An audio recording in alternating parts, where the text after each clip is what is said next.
yeah, I mean, from the Cambridge perspective, it's just a kind of crushing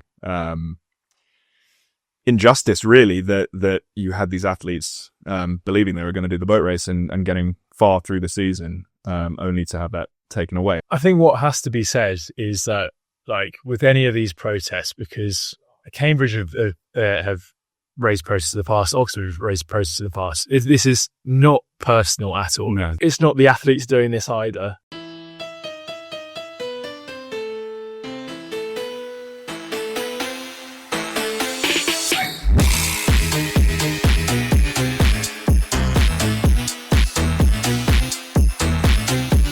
Hey, what is up? Welcome to Last Stroke Counts.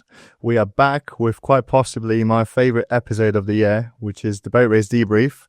That also means that we've officially been recording for 2 years now, so it's been quite a journey doing this podcast. It's been really fun.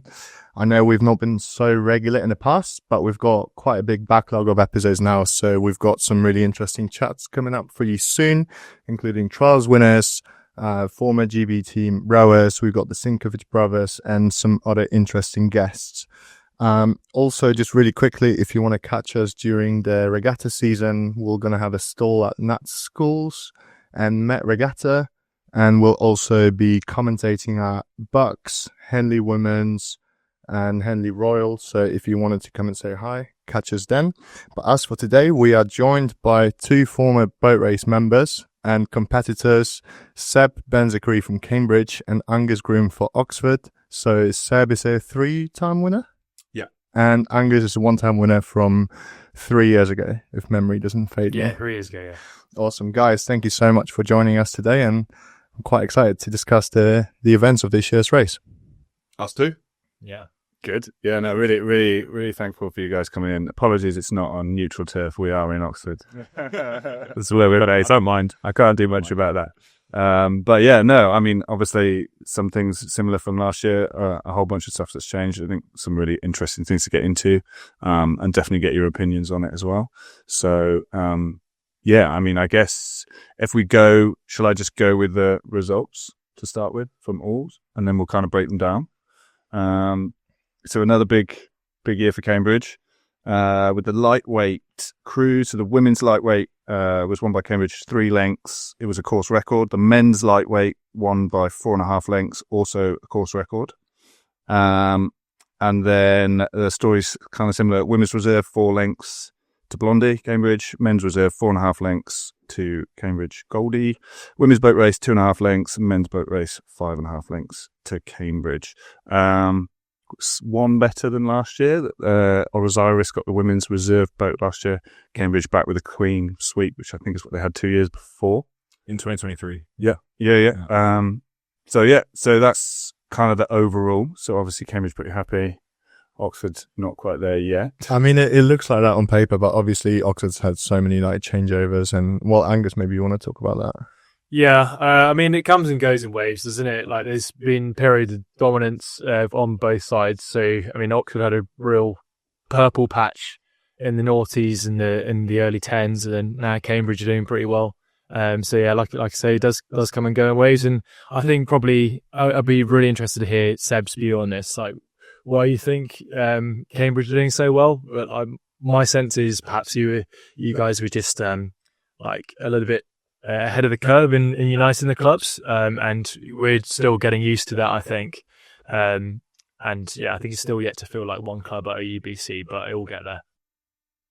And obviously fresh coaching team compared to like 2 years ago on the women's side, and then since last year on the men's side as well. So it's quite big changeovers. I mean, to be competing against a Cambridge program that's had the same coaches for a number of years, and they've already established their strategies and, you know, development, club culture, all those sorts of things. I mean, Seb, you're the expert on that, really. You've spent ages at Cambridge. Yeah, and I think the strength really is the quality of the coaching. And I think it's the trust, it's the faith in the system and the process. And I think you don't really get there until, you know, you have been there for a while. You've proven as a coach, your ability. And I know that Rob has sort of grown in stature year on year, and is now at the point where guys are coming into the program and believing that they will win the boat race at the end of the year if they do the program and they just stay on the grind, I guess. And that's true for the women's team as well under Paddy, the lightweights under Nick. It's very much baked into the whole club at the moment, that sort of sense that like we will be successful. I mean, you only have to walk into Goldie to see the big sign that says, "This is what we prepare to win the boat race." Yeah. And I think that's just so electrifying. That's an Yeah, attitude. no, absolutely. Yeah, like talk about the habit of winning a lot in high performance sport, I'm sure, in any area of high performance. And it is something that happens, and it's something we kind of discussed last year. Obviously, people saying, will Sean stay or go? What can Oxford do? And it's one thing, it's very different from, say, going into a national team as a coach, where all these athletes have been running together for years and years and years under one system. Maybe you change your head coach and they just kind of steer it in a slightly different direction. Like this is talking about a super short season. You're like September to March. You got people coming from all over the world, especially in a year like this. That's a super difficult situation to just change a coach and make a huge difference. And I think it's like Cambridge that shows that like that progress has come year on year on year. So it was a massive ask, I guess, from Oxford in some respect. But then again, quite often Olympic year changes things, which you'll know about. Yeah, Olympic year can change things. I think it can bring in a lot of fresh voices. From my own experience, like the year that I did it, we were a bunch of guys, like we were literally competing against each other. So Roman in my boat, I competed against for 10 years before I finally got to row with him. And he's like, he's a really good mate of mine. I'm going to his wedding in the summer. So that's, it's really nice. I think it is really difficult to get like a bunch of guys like rowing the same way and with very strong ideas of how that needs to be done. But I think very much like you said, actually uniting factor is a coach and like trusting in what the coach has to say, and that for us like became our mantra. It's like, it doesn't matter what we've done before, we listen to Sean and his way goes, and it sounds like that's exactly what's happening with Rob, with Paddy, all the guys at Cambridge. Yeah, it's pretty good. I mean, this year as well, like I looked over some of the nations. So like in the men's crew, obviously that we had like France, Italian, USA, New Zealand, Australia, GB Island, a Czech national, USA, Netherlands, and in the women's, again, USA, Australia, Germany, another Australia. It's pretty awesome. From a spectator's point of view, I think it must be like pull your hair out as a coach point of view, because also a lot of these athletes have done incredible things. I saw on the turning the tide, new all-time ergo scores going up in Cambridge, 2 women's first and second all-time erg scores. There's like some serious powers, and it's difficult maybe as a coach to bring all those people together. Like they're going to have very set way.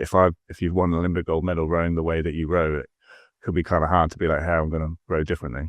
Yeah, for sure. But I think certainly at Cambridge this year, I think like those people with a ton of experience coming in are also just like fantastic people and very open to slotting into this new way of doing things and don't really come in with any ego. And I think that's such an important thing. The days of the mutiny are, I think, long over. It can go the other way as well. I mean, like look at what happened with Josh Bugg coming in as well to Oxford like a couple of years ago now. He's a bit of a controversial figure. He had loads of experience with Team QB, and he came in with a very set way of doing things, and it didn't quite gel. Really cost Oxford that year. Yeah, I mean, the other thing, like you said, we mentioned briefly, I went back and looked at some of these things. I think sometimes you look at this, 8-streak win streak in the women. What's the men's win streak? 6, I think. Or like no, 3. Sorry, it's 3, but out of the last 7 years, is it?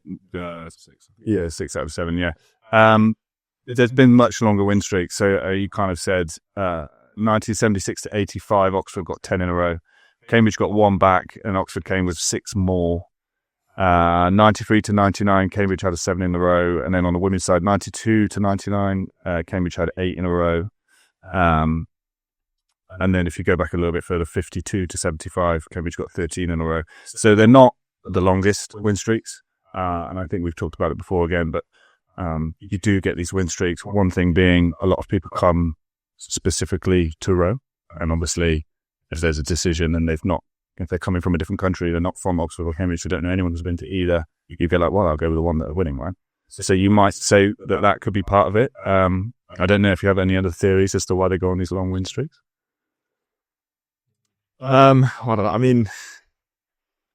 I mean, the fact is, like, on the men's side, at least for the past few years, Cambridge has always been on paper the weaker boat. So I'm not sure it's necessarily like people coming in just kind of going towards the success. I think, when people want to come and do the boat race, I'm not sure you really care where you end up necessarily, unless you have some kind of prior allegiance. I think, the idea of just doing the boat race, being a part of it on either side, I think is very attractive for any kind of good rower, any rower. But no, I do think fundamentally it's down to what actually happens, when you're there and what goes on within the squads, how they're led, how they're coached. I think that plays way more into it than like who's actually going where, really. Yeah, unless you have a year where it's like so stacked on either side that it's kind of like, a foregone conclusion. Yeah, I think, and again, we sort of talked about with the distances. I mean, I'll look back on the distances. So in the men's boat race, 5.5 lengths is the biggest margin for about 10 years. But when you talk about margins over this kind of course, I think we even worked out sort of percentage wise, it's tiny. Yeah, 1-2% over a 60-minute race to win by. Doesn't it work out like a split per 500 over the entire course, the wind speed? It's like if you think about like that over 2K, that's really not that much, but so it's an awful lot longer than what yesterday. I literally saw it on the TV, and yesterday Cambridge was breaking clear, and then there was gaining some speed, and it looked like from like one side shot that like they absolutely dispatched Oxford, and there was like nothing to pick up. And then you look at the time, and it's like 3.2 seconds ahead. Yeah, it's like it's not really that much. And I think with this style of racing, with like Fixture sort of do or die racing, the overall margin can be quite not really show the pitch of the race and how it's gone.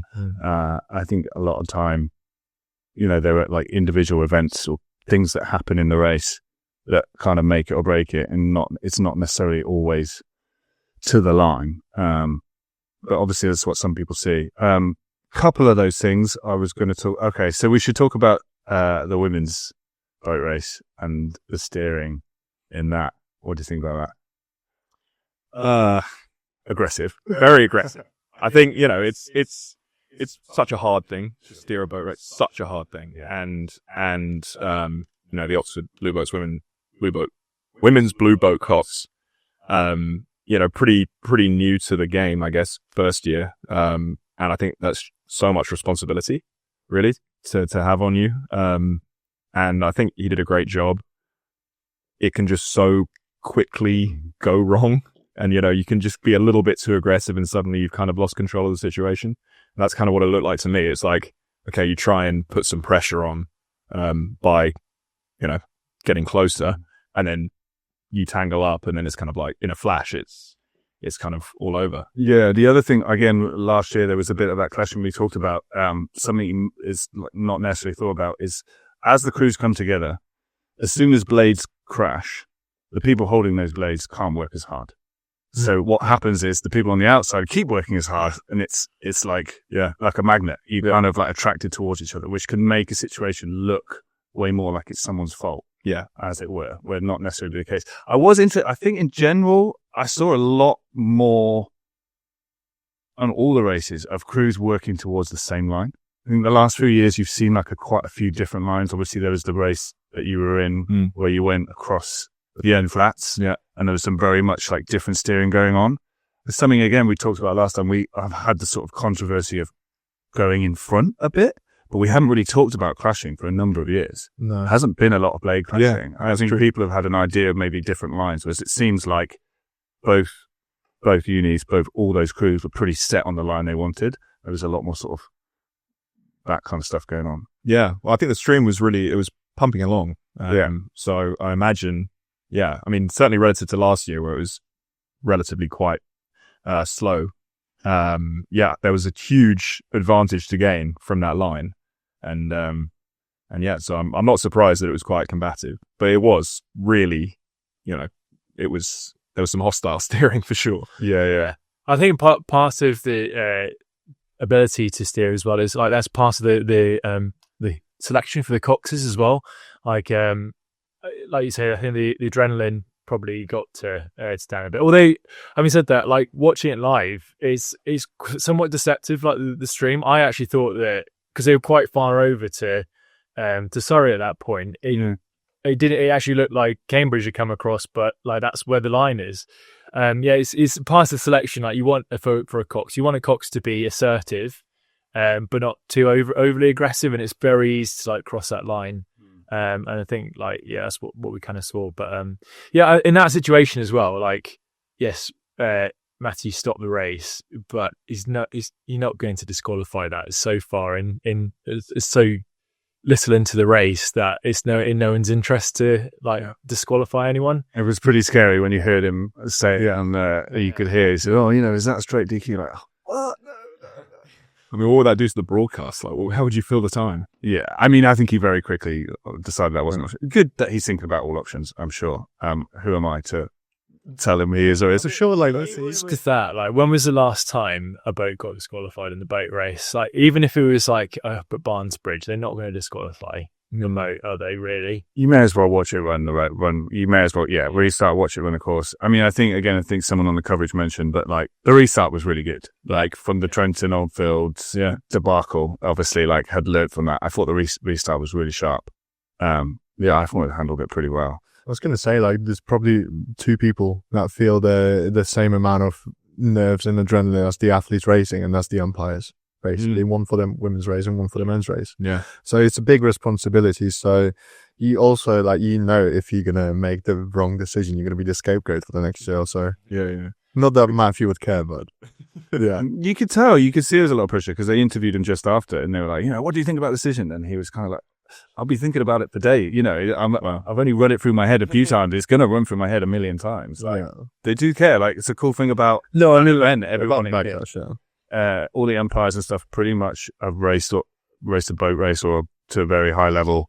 Everyone involved has like something to do with the sport, which I think is really cool. Yeah. I felt sorry for the girls at doing the restart because like you've just gone off the start super hard, like 3-4 minutes into the race, and you stopped, and like even though you stopped rowing, the lactate's still building at that point. You've still got most of the race to go. It must have been so much worse in a regular boat race, like in a boat race without stopping. Yeah. Is that something that you guys Is that something you guys ever practice?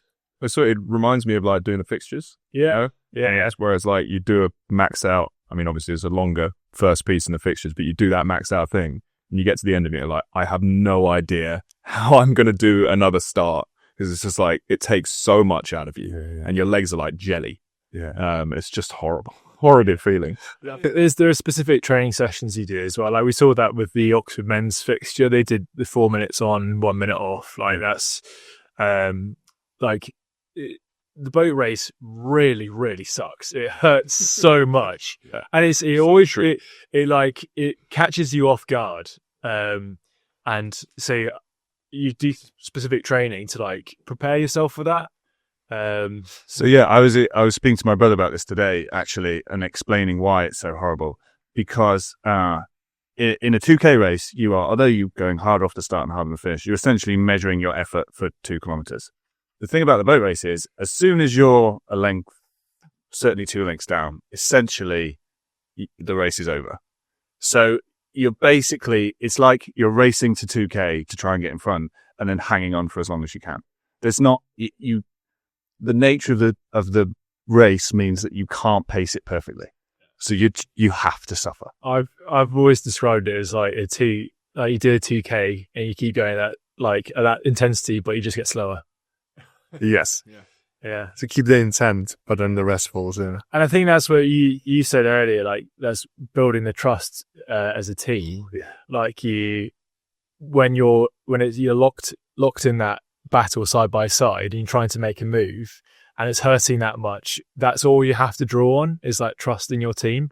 And quite often, like you've seen in boat races over the years, like particularly around like that Surrey bend, that's when crews start to crack, and that's when the race is normally won, I'd say. Yeah, as an athlete, you like almost like call that, please, like let's not go side by side all the way to the end. And like the further it goes side by side, the more that well, I can't, come off the pressure because no one else in my crew is. And then have you done like any max fixtures and stuff? Did like full length course that really went to the end? Trial-8s in my third year was like a quarter of a length at the end. That was brutal. That was properly brutal. I got to the end of that, I was like, please don't let the boat race be like that. Because, yeah, it's just horrible. And it's like, I think you always go into the boat race being like, we have to be prepared for a close race. Like, of course, you got to race it. And you got to be, in it for the duration. But you're always like secretly begging and praying that it just is over in the first, I think that first 2 minutes. Like a quote from Pinson's book is like in the warm up race, in the warm up row before every Olympic final, he's always like thought if like the rowing gods came down and handed in the silver, he'd take it because like the idea of how horrible this race was going to be. Yeah. I mean, it's just again like different from any other race, so unique in the fact there's like so many different things that can happen. How much as a crew are you practicing those kind of different things, and how much is the Cox probably doing even more? Or is it, are you like running through like loads of different scenarios? Yeah, we did quite a lot of prep, like kind of visualizing those scenarios, and you try and think about what you would do in any situation, whether you're up or down, what point in the course, like try and develop that clarity of thought. And actually, that's one of the things. Like from my only boat race experience, it was the best prepared I'd ever felt for a race, because you have to go through all of these different scenarios because of the nature of the race, compared to even like I've done 2 Olympic finals and I didn't feel as well prepared for those that did the boat race, which is pretty bonkers. But is that due to like Sean's little tricks and experiences and like all the different like knowledge that he's like amassed over the years? Yeah, I think so. Yeah, it's unique, and the boat race week, like, so you tend to, we moved in on the Saturday before the race, I think.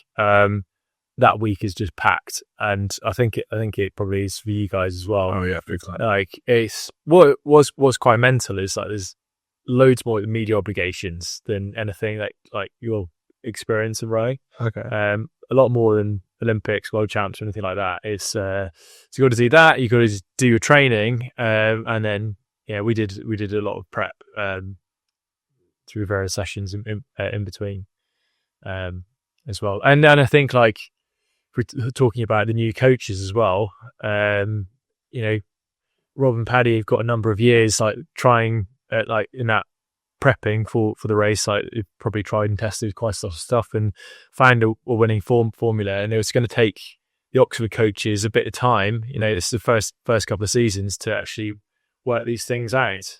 Yeah, I agree. I think, Seb, you will probably correct me on this, but I think Rob joined in 2014, and then he was coaching the women for a few years, and then he didn't like win a race until like his 4th or 5th one. I should know, but that I don't really. The thing is, Rob's been around the club since like 2000, 2001. Well, the specific numbers might be wrong, but your point is that like it was a good few years with him being with the women's team before. And then it works. So you can go back and look at how it does take time. And now know all the questions. So like, yeah, exactly. Or like his ability to perform on the race and prepare your crews. Just one other question then, just on the steering, again, something that someone said to me was like, when that happens, when the coxes clash and stuff, who's made that decision? Has the coach gone out and told them to do that? Is the crew doing it as a whole? Has the cox made that decision on his own? It's probably a difficult question to answer, but like, how would you sort of put that? I think it probably works differently depending on the coach, probably giving the cox different degrees of responsibility. Certainly for us, I think the cox was very much like doing what they saw fit. There was never much of a sense of like, we want you to be aggressive at this point, or like maybe a little bit of that. But generally, we trusted the cocks and Rob trusted the cocks to make the best decision. And you spend all year sort of building that trust. And yeah, we always felt that like there wasn't going to be a situation where the Cox was going to put us in any kind of danger. Yeah. I think also, so the Cox can really only speak to the stroke man, and he's like gossiping, but like I think this certainly stern pair and the Cox like form their own little unit. Yeah. And in the heat of the moment, there might be like something exchanged between the strokeman and the Cox, like go and get him or something like that. But I think, yeah, like you say, it's generally like the Cox's decision, because that's their role, and like part of being like a good crew is like trusting that everyone will do their job in the boat, and that is the Cox's job to make those decisions. Yeah. And then, so like you said, is a fast stream. Like you said, maybe because there was some more stream, that's why we saw crews like fighting for that line more. Do you know like the kind of time difference between like being in the stream or out of the stream? If you were to do the whole course, say you were like, I don't know, 10 meters out of the stream the whole way, are we talking 5 seconds, 10 seconds, 2 seconds? Any idea? Well, I should know because I coach on that river every day, but just roughly. I think it's a few splits. Okay, sure. So, and you're saying that one split on average could be the difference between win or lose. So yeah, it really, like, because I'm just thinking like in terms of some people, why are they clashing? Surely they should stay apart. And it's because it's that important. Like the stream on that river is like that important that like getting the right line is win lose. Yeah, absolutely. Depends on the year though.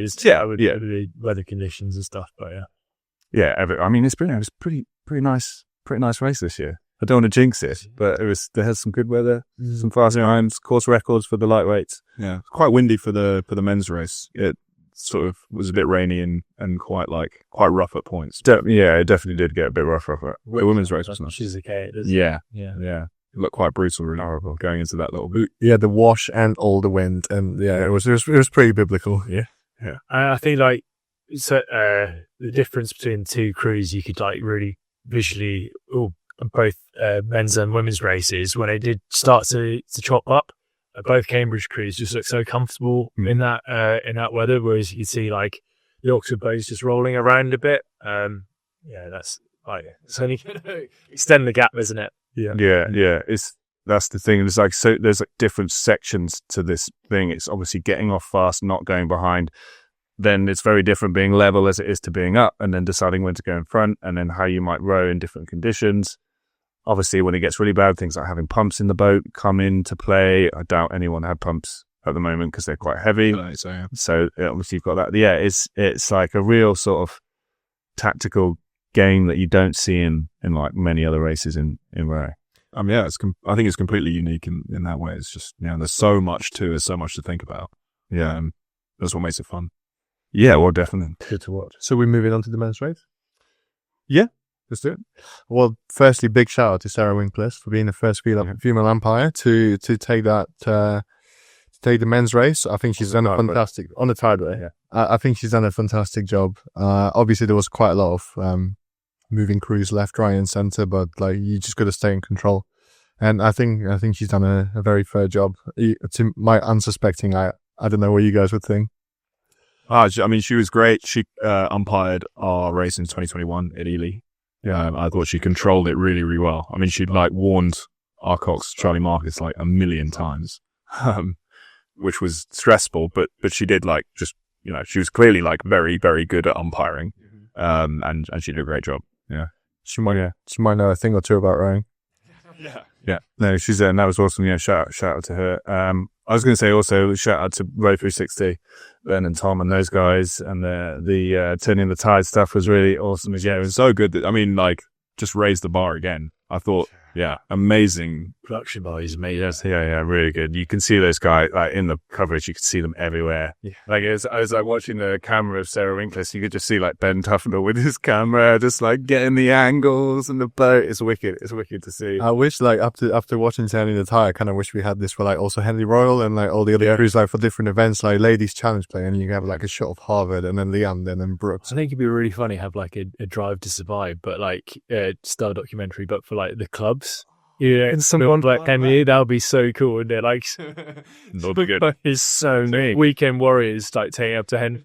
It's like film like doing a top dimension, and that'd be so cool. We need to find an ex-rich rower that wants to pump money into. I don't know. That would be so interesting. Maybe we need to do some more behind the scenes stuff. No, that's cool. That's really cool.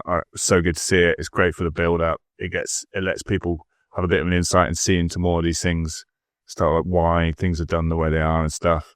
One of the other things that came out of that, and again from the coverage, is that there was a lot of people saying that maybe the Tom McIntosh getting the president was like a strange decision because he hadn't done the boat race before. You were president, I don't think. No. So how much, based on people thinking about that, how much do you think that may or may not have an effect? Things like that. Yeah, I mean, clearly he's an incredible athlete. Yeah, very, very accomplished. And I'm sure he did a great job. It is a hard thing to do. The presidency comes with a load of stuff. Like, if you're captain on other teams, you're usually just sort of like setting the tone as an athlete. But the president for any kind of Oxbridge crew, there's a lot of like historic administrative stuff baked into it. There's a lot of specifics about like the race itself, and the race is so kind of esoteric, I suppose. So it's hard, and he will have had to have tried to learn a lot in a very short space of time. The season's so short, right? Yeah. So it's certainly, for me being president my 4th year, I kind of looking back, I was like, that was the only year I feel like I could have been president. I don't think I would have been ready for it any year before. So it's interesting that he decided to take this kind of pressure upon himself also, because like he's got so much media attention for being the Olympic gold medalist and then coming in to change everything. And I thought it was quite a strange decision, to be honest, because like, you say it's not like the most relaxing job in the world, but maybe they thought like he would be the leader of the squad. And to be fair to him, he came across very well on the all of his interviews that he did. I thought he was a great ambassador for the club. My only gripe about him is there was a video that came out on Instagram yesterday of him spraying champagne after the race, which I don't think was a very good look at all. Yeah. Particularly, we've lost. So yeah, I don't want to open him up too much, but it's like, it's got to mean a bit more than that.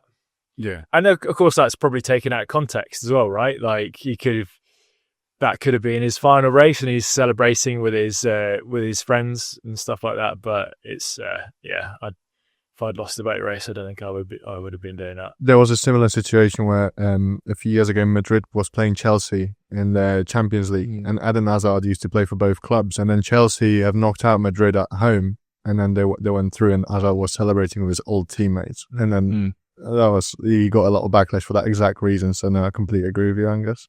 It's tough, and it's tough to get context from snapshots on Instagram, like you said, things like that. But certainly, I guess in our sport there is a sense of you win together, lose together kind of thing. Okay, so it's certainly a different.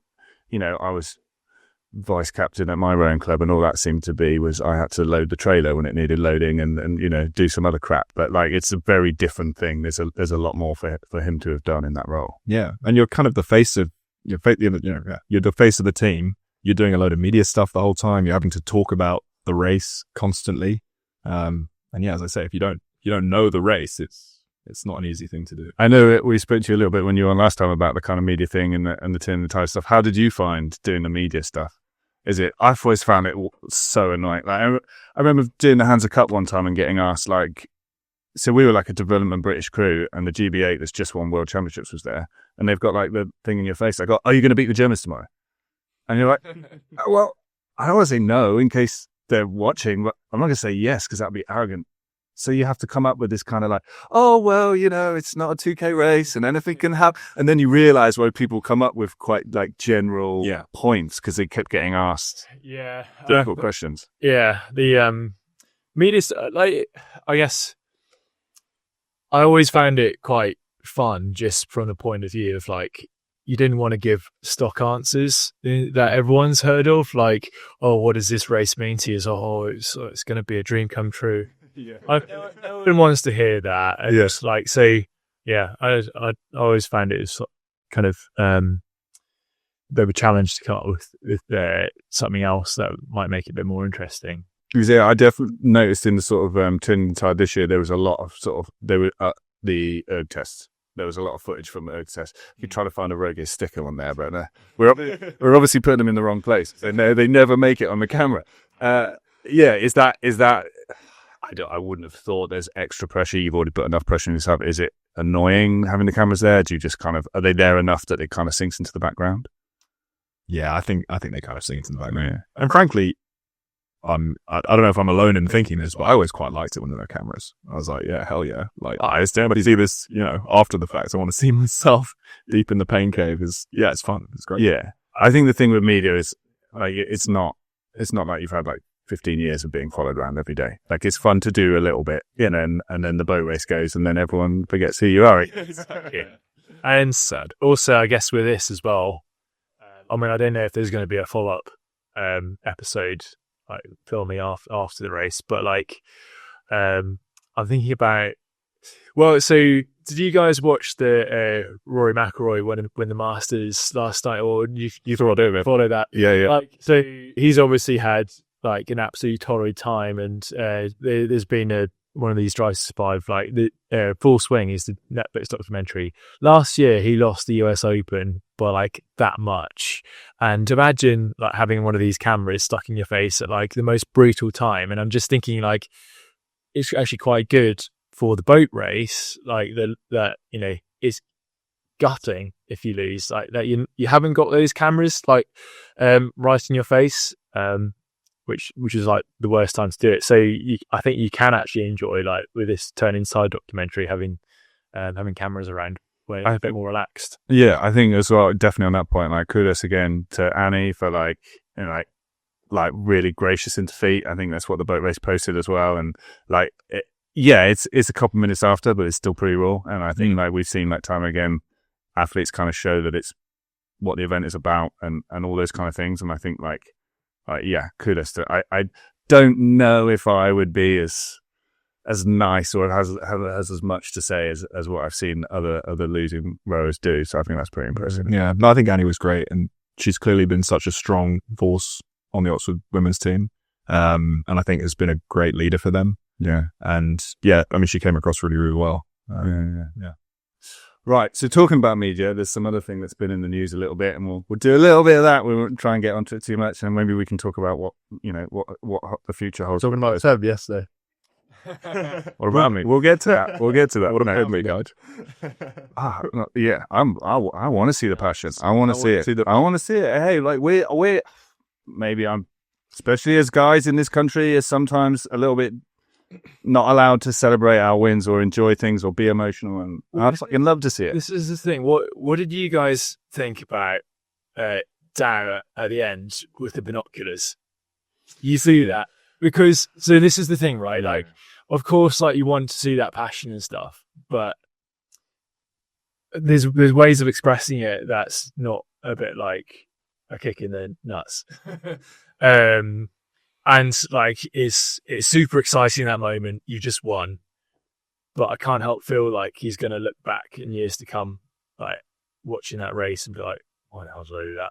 Yeah, but in that moment, it's so difficult. It is so difficult, and there's, you know, you guys know better than me. Like there's no second place. There's no, I got a bronze medal and we did okay. Yeah, you know, it's not.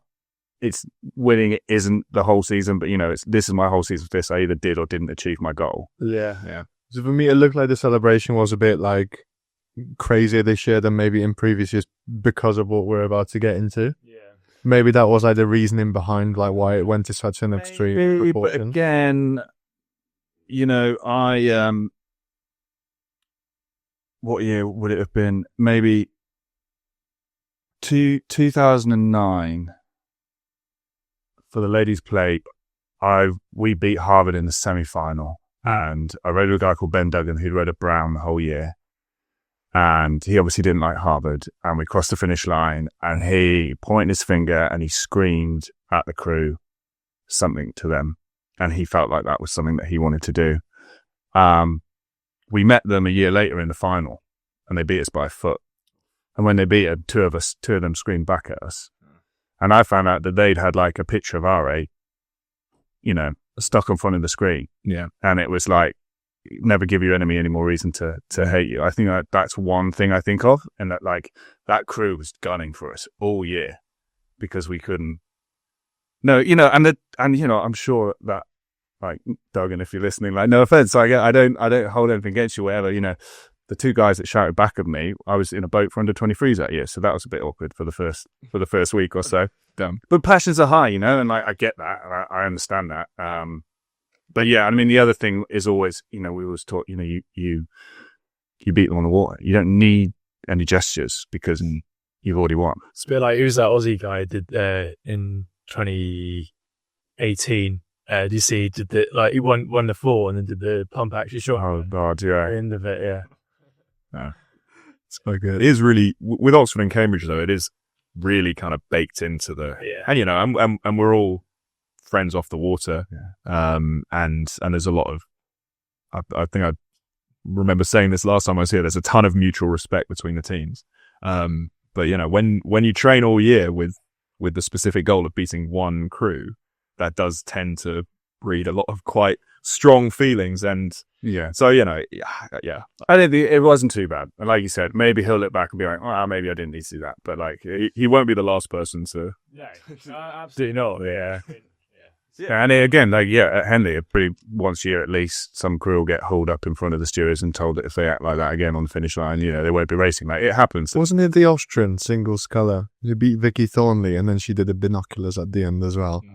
Who's the Kiwi pair? Kiwi pairs did it, yeah. I did they as well. Yeah, Eric Murray did it. Yeah. Well, that's unnecessary. Speaking of like celebrations after races, so one of my old coaches, who shall remain nameless, but he was rowing at Leander back in maybe the late 80s, maybe early 90s, and just beaten he was in the B Leander crew, just beat the A Leander crew, and got up and then mooned the crew and the stewards. Well, I think there's like two people that this could be. We'll have to discuss it later. That's hilarious. Yeah, I mean, and that's like, again, it's like one of these things where it's like, we want to see the best racing. We want to see the most fierce competition. Yeah, we're going to need to expect that to spill out at times, and that's kind of what we want to see. But let's talk about what escalated the tension a little bit. Yeah, so I don't know. You guys probably have got a better idea or understanding of it. It was, I think the first thing to say is, like, I think it's another one of those stories where the media's looking for a bit of juice and a bit of goss. They want to try and build this up as a battle, and I think probably more of what people have seen has made it look a bit more a battle or a bit more unnormal than it was. But I don't know if you want to kind of take your turns to kind of explain it from your side. I guess, like, I wasn't that involved in any of the. I don't know the sequence of events. Probably no one knows the exact sequence of events because everyone's got like got a stake in it. But yeah, I'll say, Seb, you might know a bit more about like just that there's a procedure. Yeah, in general, the procedure of how this works every year. People are, from my understanding, every year, both Cambridge and Oxford will take a look at who the other team has got, and they'll sort of decide whether they think it's fair for those people to be there. Yeah. And then, I guess, as context for this, sorry to interrupt. Each year, both clubs sign what's called the joint agreements, which is a set of rules that both clubs agree to. and you have to operate within those rules. So there's a bit of context to that. Yeah. There's lots, for example. Yeah. Yeah. This is a huge race. Obviously, there's a rule book. There's a lot of rules that go on. But yeah, I think that's an important point in the fact that to me, reading the articles, they made it sound like this was just a problem that's only ever occurred now, or maybe since James Cracknell when it comes to the age thing. But actually, it's something that kind of happens every year. It is, although usually you don't get a load of athletes being told that they can't do the race midway through the year. That's where it's kind of crazy this year. It's like you had several Cambridge athletes training with the intent of doing the boat race based on the fact that, we've had people doing this qualification race in the reserve races in the years prior, in the lightweight race. So, yeah, I mean, from the Cambridge perspective, it's just a kind of crushing injustice, really, that you had these athletes believing they were going to do the boat race and getting far through the season, only to have that taken away. And it was an ongoing process over the course of the year, but the final decision was made in February. That was like they are ineligible. They can't do the boat race. That was in February. But the process started earlier. Yeah. I think that's so unfair. I completely agree. That it should have been done months ago, probably before the year even started. But I think the way it's been portrayed in the media has been that Oxford has banned them, but no, there's an independent panel that you raise a protest or whatever. But I think there's actually some backstory to that as well. It wasn't actually Oxford who brought that up in the first place. I could be wrong. I don't know. My understanding of it was that the boat race company actually queried it at the start of the year because there was that new year with the age eligibility as well. Yes, and then as time went on, Oxford did put in a protest. But yeah, it should have been sorted out a lot earlier. But then that had to go through an independent committee that then reviewed all the facts of the matter, and then they made a decision. It wasn't just Oxford. Yeah. So the initial decision, I think, was made in December.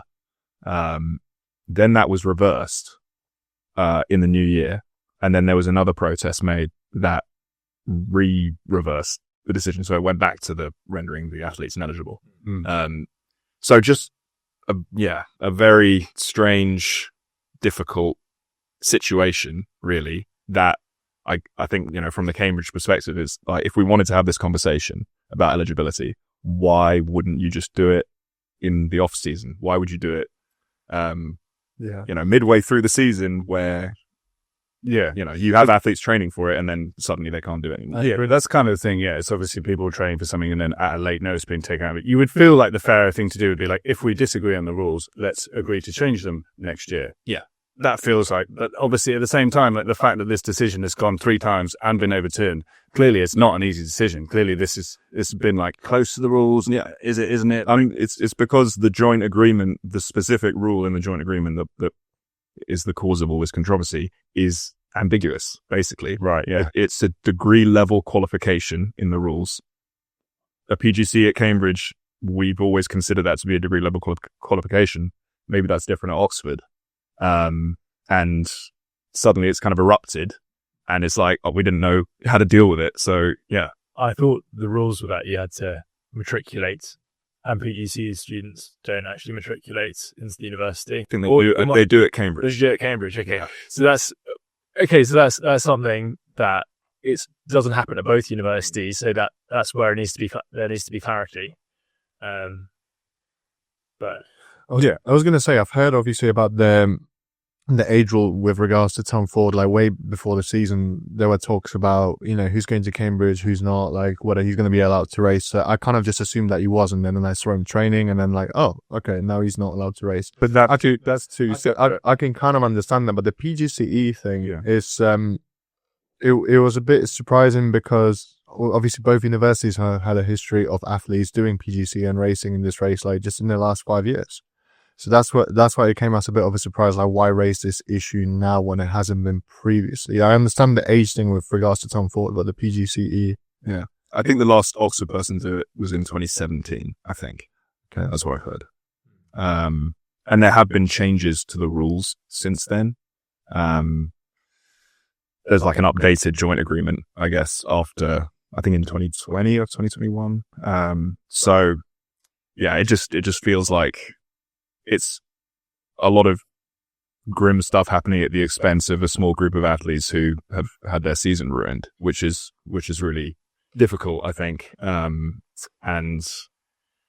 yeah, but it's nice because then you kind of had this big rally around them at Cambridge, which was amazing to see from the outside. And you saw the women's 8 was named after the 3 PGC students who were ineligible. Matt Hayward, who was in the men's blue boat.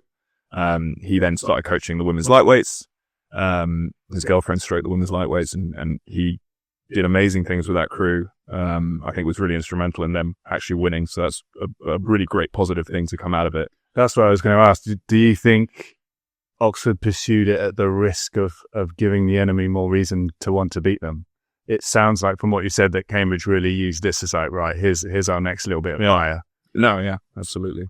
I think what has to be said is that, like, with any of these protests, because Cambridge have raised protests in the past, Oxford have raised protests in the past. This is not personal at all. No. Of the athletes. Yeah. And it's not the athletes doing this either. Yeah. It's the club committees doing this. It's essentially like senior members kind of wanting to get one over on the other university. It's not about wanting to get one over on athletes, stopping them racing. It's about wanting to stop the other club from winning. Yeah. That's all. Yeah, I think that's a really good point. And I think we all agree that it sucks for the people that were caught up in it. Definitely. Hopefully this now is set and we can kind of move forward and like that won't happen again. But again, it's just another thing that shows you like the uniqueness of this race, the history, the rules, the passion from the people, like you said, high up on both sides. It's just totally different. Like you wouldn't get this kind of thing anywhere else. Yeah. Well, we were watching the race yesterday, and then I was just saying like, okay, so the Cambridge crew has had Tom Ford stroking it for the whole year. Surely that crew then will still benefit and will have learned so much from him, like from his rhythm, and they'll be able to like carry that on into the race. Yeah. And then I was kind of chatting to Matt Britton before the race, and he was like, well, who are you cheering for? And I said, like, obviously for the women's side, I wanted Oxford to win because I obviously was really wishing well for like Alan and James. They've been doing great stuff there. But for the men's side, I said, I think Cambridge is going to take it purely because of how much fire they've got and the reason like to beat Oxford now. So I don't know what it is. Maybe the crew that actually raced from Cambridge was even faster than the original one that would have raced. Yeah, well, that's the interesting thing. Like so they had the lineup with Tom and Matt in it. Everything happened. They were ineligible. I saw Rob pretty soon after that, and he was like, "The thing is, we're not any slower. We're actually still getting faster, and all this has done is given us such a massive boost of fuel." So he. As much as it was painful, really painful for him, because he just wants what's best for the guys, and I think he had to do some really hard conversations over the course of the year. I think ultimately he was very excited at just like the direction of that boat in the last sort of month. It's not even an insignificant amount of change of personnel. It's 25% of the crew. That's huge. Yeah. Well, I think we really benefited from the depth of the squad this year. I mean, I think it's the deepest squad Cambridge has had in living memory. Well, that would explain why the stroke of the last year's boat race, the winning boat race, didn't even make it into the blue boat this year. Yeah. I mean, there were how many blues in Goldie? James Trotman, Cox the women's blue boat, Matt Stroke, 2-time winning blue, Tom Marsh is winning blue, Brett Taylor winning blue. So that's 4. Crazy. Don't know if I'm missing anyone. Yeah. And I think that also highlights the difference between both the Oxford and the Cambridge squads. Like the drop off in the bottom half of the Oxford Blue Boat is quite substantial. Like there's guys in your Goldie boat that would have made the Oxford Blue Boat had like the best as some of the guys that raced the Oxford Blue Boat. It's quite interesting. When they asked him, like, how many blue boats have you done? And they're like, this is my first. And there was just like one guy that was like, yeah, it's my third. And that was literally like, Storing. the guy with the musical song. Yeah. Quite good. You know what? Yeah, I like that. I thought it was really good. Lucas won 4 in a row. Is he 5? 3 in a row. Oh, he's won 3 in a row. Yeah, he's done 4. Yeah, this was his 4th. I was going to say, like, that's right. Do the first one, lose it, feel the suffering. Yeah. Then win 3 in a row after. It's like, that's the dream. You helped him along. Yeah. Cool. All right. I'm glad we got out of the way. I think we dealt with that quite well. I definitely thought it was important to kind of give the inside scoop on that. And I think that's the point being is like what you said. So that's cool. So I think moving forward, why is Cambridge winning and what can Oxford do? I think we can't talk about that without talking about the technical difference between the crews, because obviously the standard of rowing on an Oxford side still improved, like compared to last year, for example. But I don't know how you saw it, Angus. Yeah, well, there was just a gulf between both the men's and women's crews to Cambridge. I think just a simple technical point that I kind of picked up that applied to both crews, just how sharp Cambridge were at the front end. Like just getting the catches in, like both Cambridge crews looked like they were like picking up like 20 kilos when the Oxford crew looks like they were picking up 100 kilos of the catch. Like it's just looks so light and springy and dynamic, and just like they were just tapping it along almost like a bike chain, like really continuous. Whereas Oxford looked like it was really heavy, and that kind of kills boat speed. If you saw the overhead shots, you could kind of see that Cambridge had maybe like 10% more water time, like time with the blade under the water, and surely like over that kind of distance, that's going to add up as well. So that's exactly what you're saying, Angus, as well.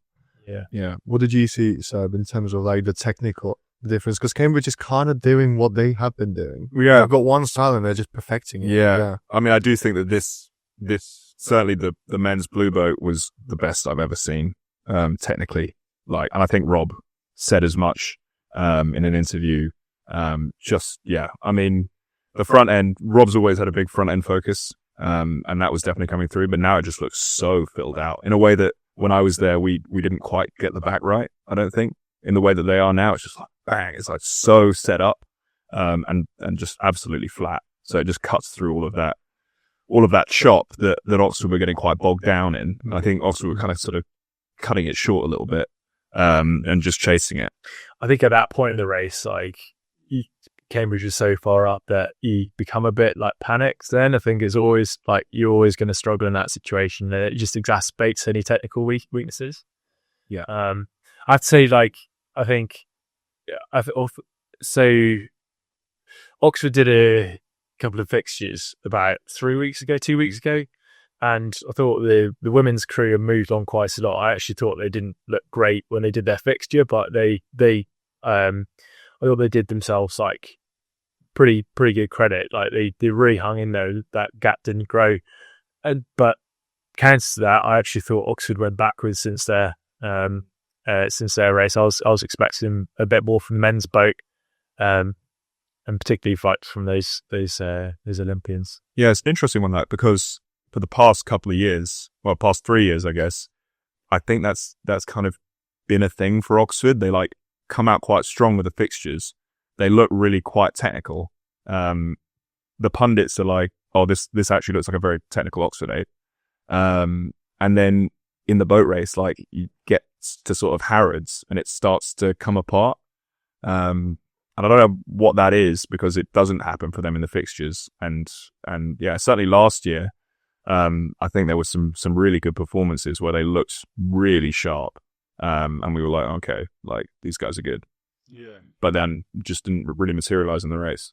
I've heard Paddy talk before as well about how much can be gained in those last 2 or 3 weeks. And, you finally got students who got other stuff put to the side as a last final focus, sharpening up, getting used to those tidal waves. Like there's a lot to be gained in those last 3 weeks. So maybe it's not necessarily up for going backwards, but Cambridge making a jump. But also, I mean, I was kind of thinking that as well. And just when I look at both crews, like, it still to me looks like Oxford are trying to, and I might be wrong, but it looks like they're trying to win the race early or create the event that could win the race. I spoke before, when I did Mac fixtures and stuff, we used to talk a lot about, something's going to happen. There's going to be this event. We don't know what it is, but you want to be on the right side of it, sort of thing. And maybe I'm wrong because, like the clash this year in the Women's A and Oxford trying to go for the bump last year, things like that. Whereas Cambridge just look like they're like, it's an 18-minute race. We're just going to do a little bit more each stroke. And by the end, we'll win. And it's like they're just completely unfazed by what anyone else is doing. They're not bothered about these events. They're not bothered about trying to put any huge push in. It just looks really efficient. And you feel like in a 16, 18-minute race, men and women, that feels like that should be the way to go, and it looks like it's working. Maybe I'm being mean to Oxford, but not necessarily powerful. It looks like they're trying to come out at the start. It looks like they're trying to upset people. Maybe it's a case of trying to mentally find that space where, we could win this, we can get ahead. For me, it looks like there's a question mark with like how Oxford is going to perform this year. What are they going to bring out? They're the unknown. Versus with Cambridge, there's so much like depth and experience. Like all those athletes will have done a number of fixtures on the tidal or the blue boats, etc. So they just kind of know exactly what to expect at the start line, and then just like get into their rhythm and it's like, okay, it's not the first time we've practiced this, and then it just kind of goes on from there. But that's from like complete sidelines. What is that like from inside the boat? I think you've got more experience of that with like mine. We were, I guess, we're a bit of an exception because what you're saying is what we like really focus on. But yeah, I would completely agree. Like it does look like Cambridge just. It's consistency all throughout the race. They just want to do the same stroke again and again and again and grind Oxford down. Yeah.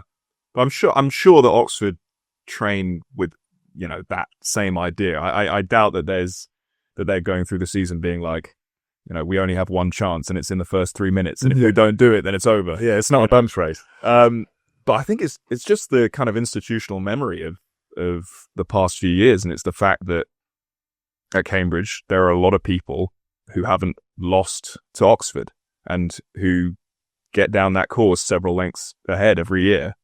And at Oxford, it's the opposite. It's like a lot of people whose experience of the boat race is losing touch sort of around Harrods and then rowing for 10 minutes just in a world of hurt. And that's got to play with your psyche a little bit. There's so much history, isn't there, where everyone knows the statistics. Yeah. Like if you're not leading through Barnes, what is it? It's like 90-something% of crew. Yeah. Even through Harrod is pretty hard. Harrod. I think Hammersmith Isn't it like 85%? Yeah. It's through Hammersmith? Yes. So, I mean, that's what's so impressive about seeing crews come back from that. I mean, I found very impressive with Cambridge men last year hanging on through that nasty bit in the middle, weathering the storm. Women, weathering the storm and coming through. Like, there's that pinch point. Yeah, that was very unique and amazing thing to see. Yeah, because they were almost clear water down, I think. Yeah. Yeah, that was a really good race. Yeah, it's cool. So, I guess I ask, if you're in charge of Oxford next year, men or women, what would you change, or what would you like to see change? Horrible question, put you on the spot. Yeah, I guess like I would like to see a bit more accountability from the athletes.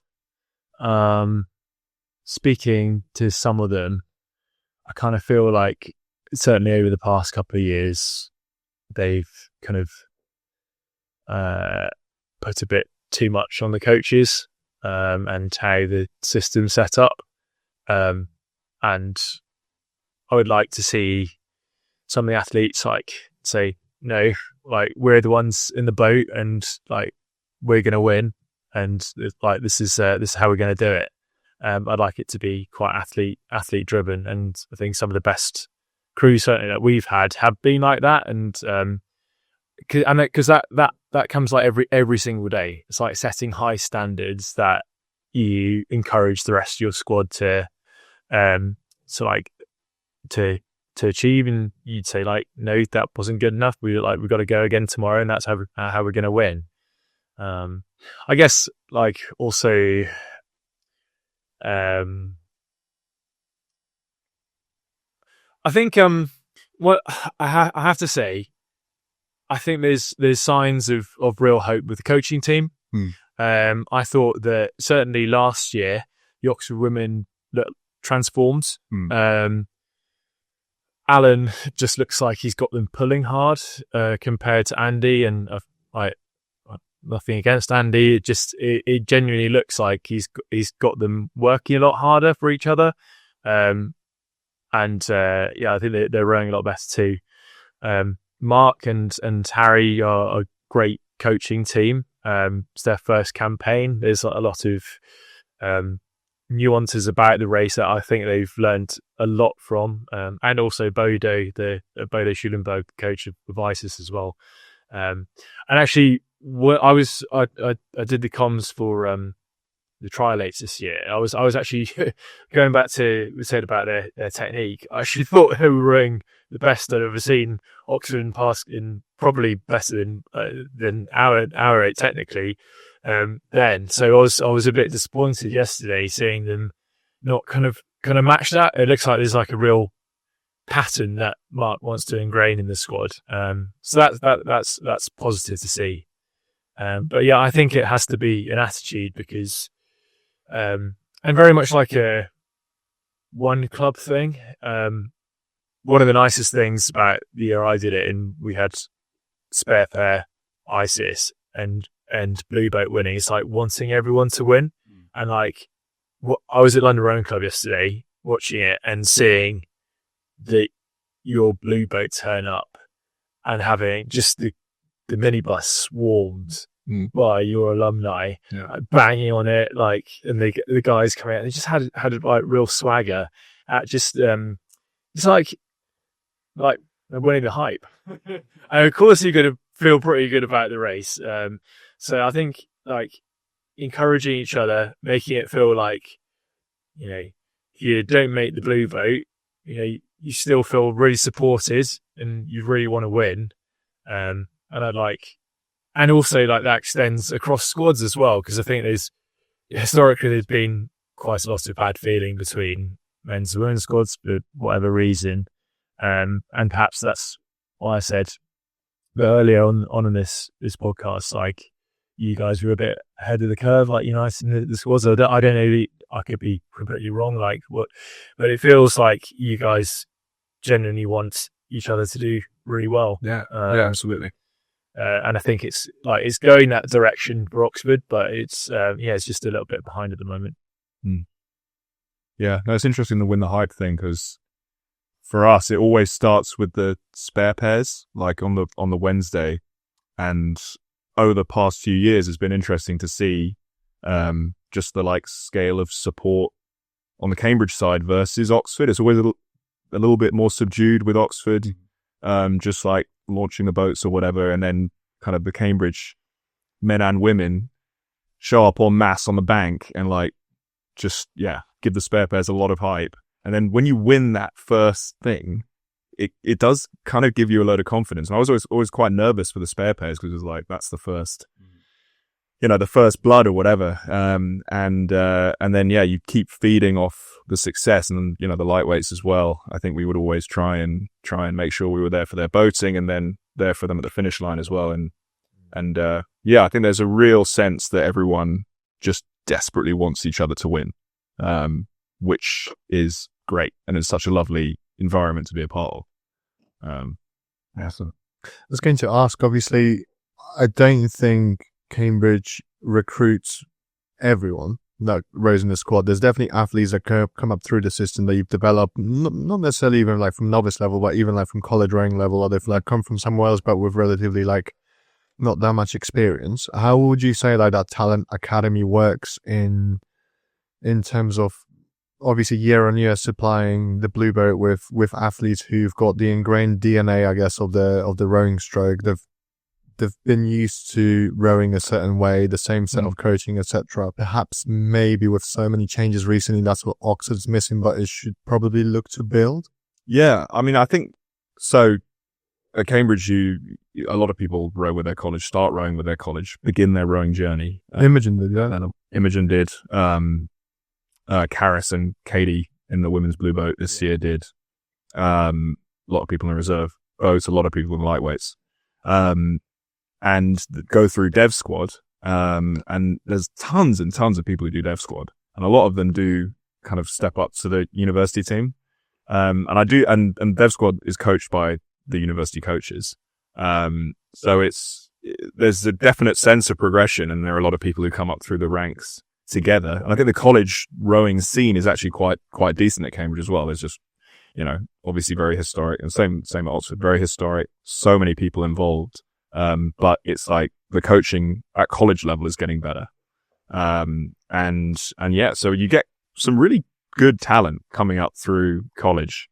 And then, yeah, and you see what happens yesterday with 2 college rower born athletes in the women's blue boat. So how is that like encouraged from the top down, that talent academy, and how does obviously CBC feed down into the college system? Probably having the Goldie Boathouse on the same stretch of the river helps. You're not quite so isolated. Yeah. Yeah, I think that's actually a big thing, really. We're right in the heart of that row of boathouses. We all go back and row for college in Mays. That's the same at Oxford as well. But I think, yeah, just that Dev Squad stuff, it happens throughout the year. It's very much led by, it's Bill and Matilda, the assistant coaches. And the Dev Squad athletes will come and train in Goldie throughout the year. So we'll get a chance to meet them, come out to Ely in the summer, race bucks, maybe Henley. And yeah, there's just a lot of overlap, I guess. Sometimes you get current university athletes rowing with Dev Squad athletes in the summer as well. So just a load of chances to develop those athletes. It seems more like a longer term approach rather than, perhaps that's not what's happening at Oxford. Maybe I'm just sort of like seeing it's skewed from the sidelines. But for example, it looks like you're trying to pull all the big athletes in for one big year, and then I don't know, how do you say it, Angus? Yeah, I was actually going to ask Sarah questions about the Cambridge College rowing. So, do you feel like the college rowing system at Cambridge supports you guys pretty well?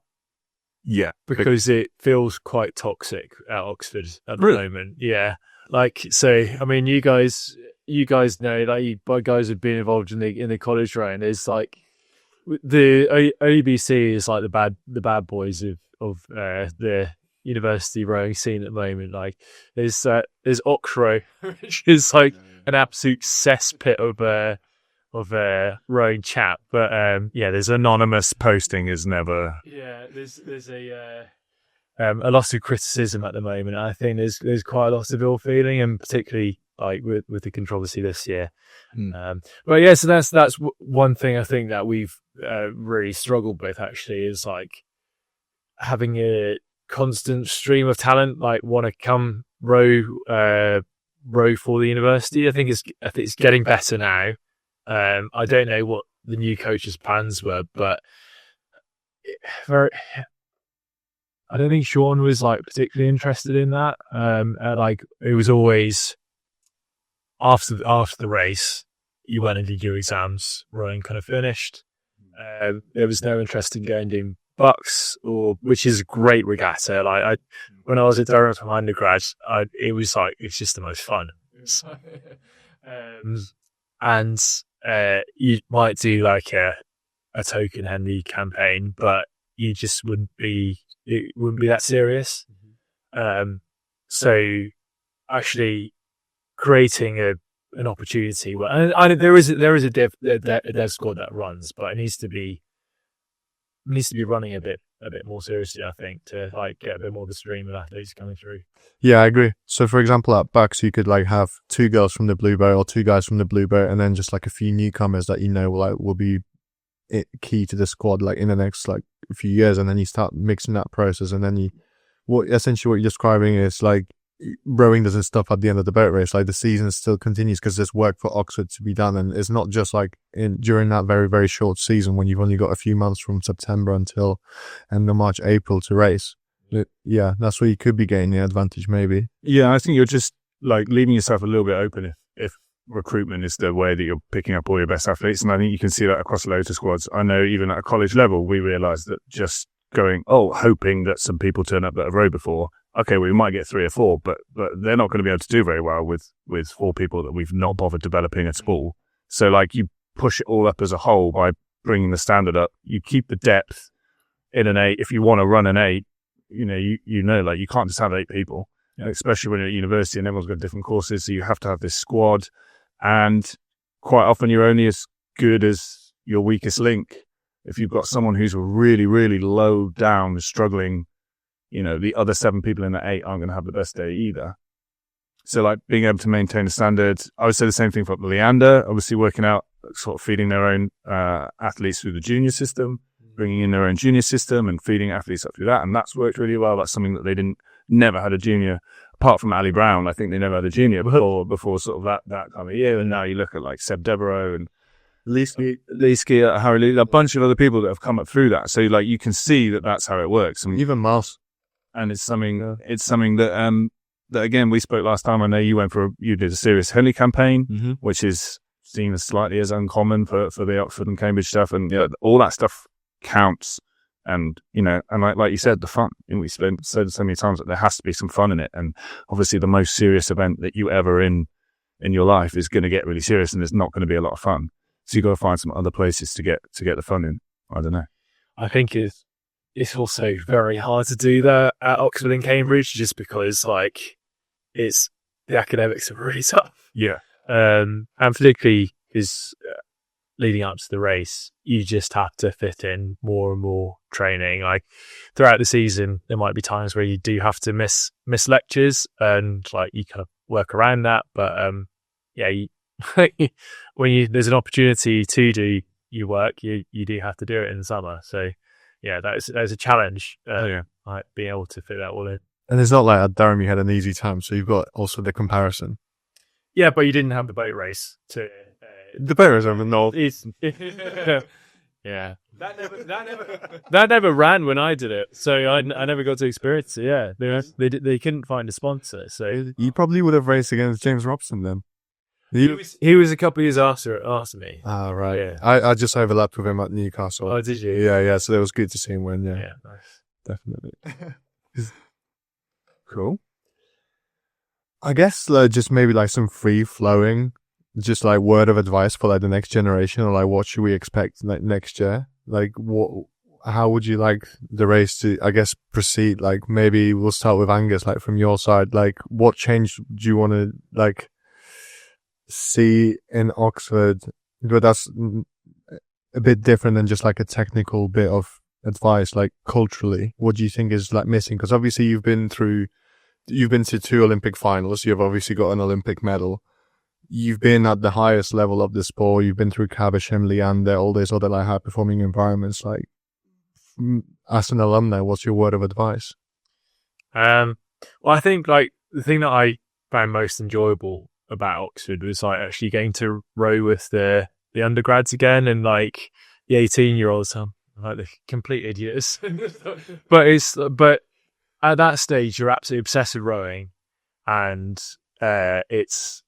it reminded me like why like I do actually really like the sport, and it became my favorite year of in my entire career. So I guess, and part of that, it was like I'd actively sought out like wanting to row with these guys and like having a positive influence on them. So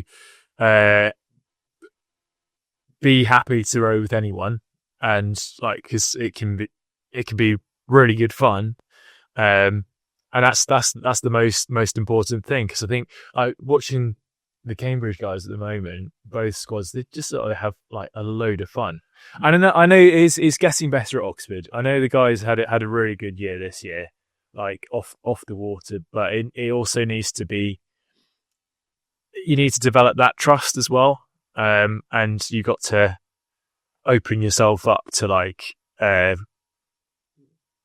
actually form that bond, I guess, with your teammates. So have fun whilst doing it, and like don't be proud enough to like say, oh, I'm better than him, so I should be rowing with him, and like be happy to row with whoever because like they might be a teammate. That's true. That's actually a very, very good point. I'm glad you brought that. So from your side, what would you, obviously I know you've fallen full light blue, but after so many victories in a row, what's your word of advice to Oxford? From the opposite side, yeah. I mean, Cambridge doesn't need advice at the moment. So what's your word of advice to the Dark Blues? The guy, how's this guy going to bring himself to give? No, I mean, to echo Angus, I feel like, yeah, just enjoy it. It is such an amazing thing to do, really, the boat race.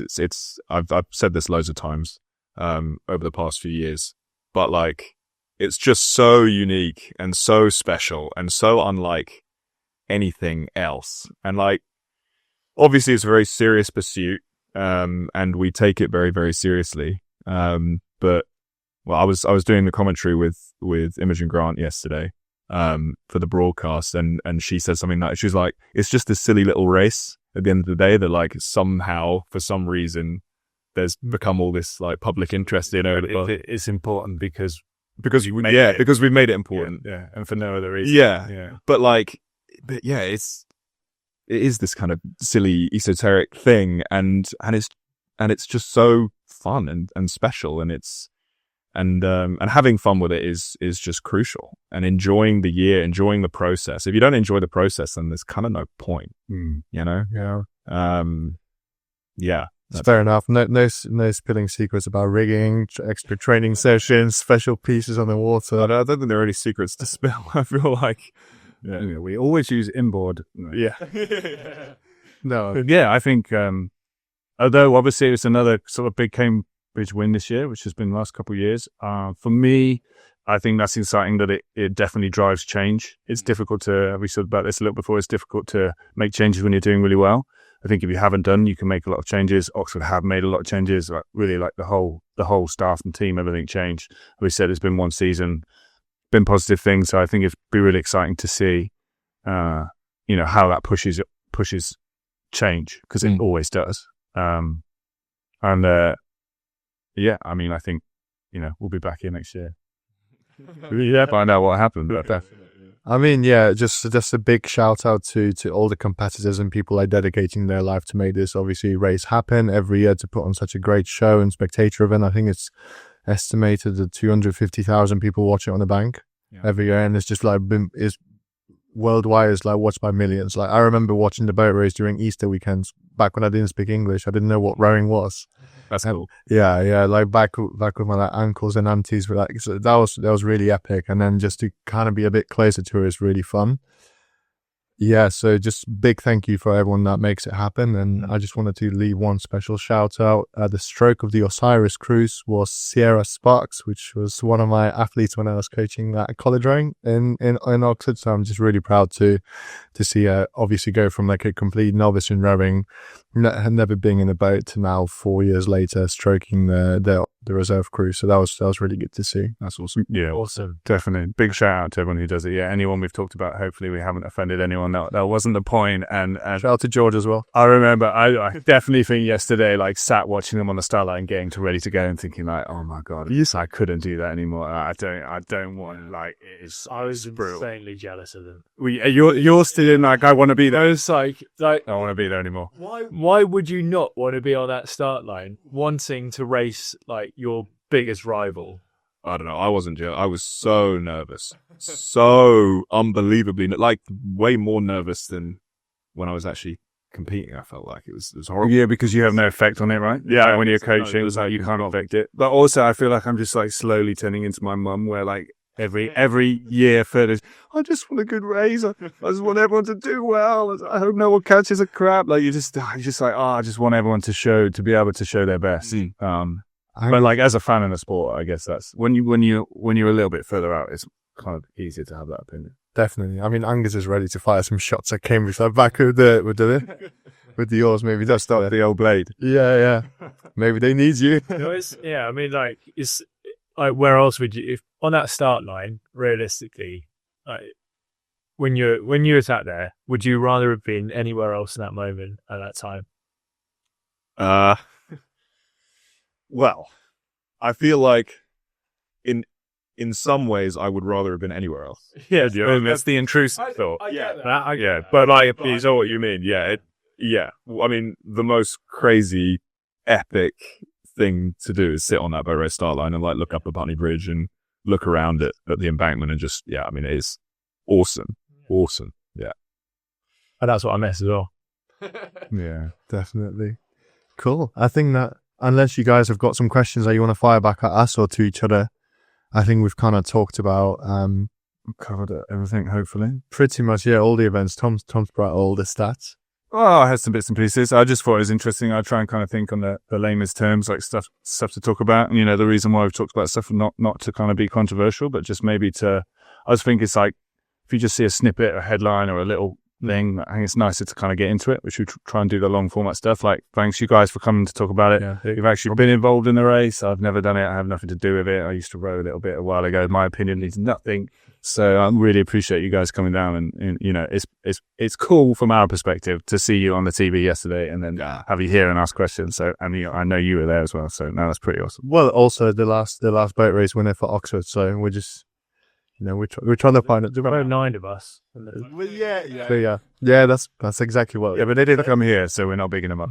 Yeah, no, that's it. But no, it's honestly, it's really good. So yeah, big thank you to you guys as well. We're looking forward to doing the boat race debrief again next year. And we'll definitely bigger panel, bigger room. Could do. Maybe we'll get an umpire as well.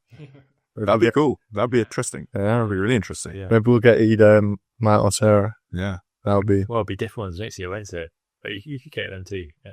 That's true. But I think as for today, this concludes everything for this episode. So on that note, easy there. Cue the music.